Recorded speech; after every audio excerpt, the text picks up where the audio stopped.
থেকে পায় নাই। প্রিয় ভাইয়েরা, যে নেত্রী আজকে বাংলাদেশের মানুষের জন্য বলেছিল মঈন রহমান সরকারের সময় যখন শেখ হাসিনা উছিলা করে চোখের চিকিৎসার নামে বিদেশ চলে গেলেন, তখন দুই ব্যক্তিকে মাইনাস করার জন্য 111 মির্জাফর সরকার, মঈন ফখরুদ্দিন সরকার যখন বেগম শেখকে বিদেশে পাঠানোর চক্রান্ত করেছিল, তখন দেশ নেত্রী বলেছিলেন বিদেশে আমার কোনো প্রভু নাই, বিদেশে আমার কোনো বাসা নেই, বাড়ি নেই। এদেশের মানুষ, এদেশের মাটি, সেই নেতা বাংলাদেশের স্বাধীনতা ঘোষণা করেছেন শহীদ প্রেসিডেন্ট জিয়াউর রহমানের, এই বাংলাদেশে আমি থাকবো। প্রিয় ভাইরা, প্রিয় অনলাইনের ভাইরা, প্রিয় আজকে আমার সামনে যারা বক্তব্য শুনছেন, যারা দিনে আনে দিনে খান, তাদের দিকেও শেখ হাসিনা কোনদিন নজর দেওয়ার সময় পায় নাই। তার নজর ছিল বেনজিরের দিকে, তার নজর ছিল সালমান রহমানের দিকে, তার নজর ছিল বাংলাদেশের লুটেরা ব্যবসায়ীদের দিকে। আপনাদের দিকে কোনদিনও কোশ্চেন কালেও সে তাকায় নাই, কারণ বাংলাদেশে সে একটিবারও ভোটে নির্বাচিত হয় নাই, কারণ সে বাংলাদেশের মানুষকে কোনদিনও ভালোবাসে নাই। তার পিতার নামে, তার বাবার নামে দেশকে শাসন করেছে। শেখ হাসিনাবাদের নিচ্ছ এখান থেকে দিল্লির বহু দূরে নয়। আপনি সবাই দেখতে পাচ্ছেন আপনার পিতার একটি ছবিও বাংলাদেশে না।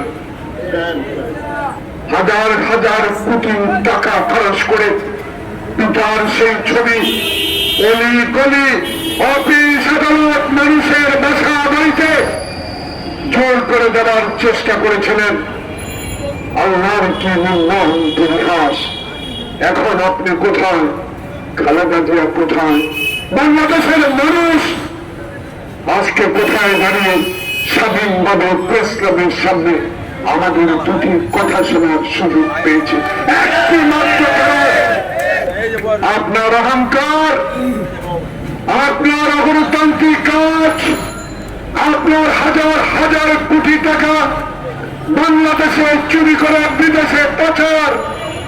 আপনার অহংকার, পিতাকে আপনি বাংলাদেশের চিরজীবনের জন্য বসিয়ে দেবেন, আপনার দলকে চিরজীবনের জন্য এখানে বসিয়ে দেবেন।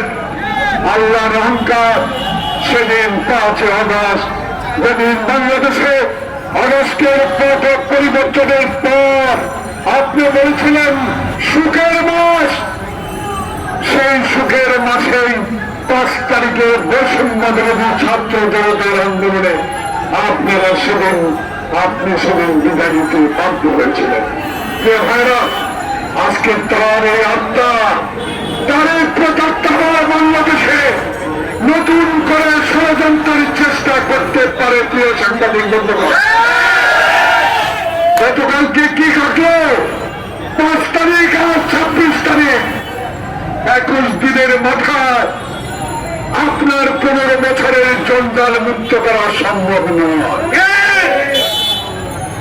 15 দিনে আপনার অবৈধ অস্ত্র উদ্ধার করা সম্ভব নয়। আপনার অগণতান্ত্রিক ভাবে যেই সকল জায়গায় আপনার ক্যাডারদেরকে বসিয়ে রেখেছেন, 15 দিনে তাদেরকে সরানো সম্ভব নয়। কিসের আলামত দেখলাম?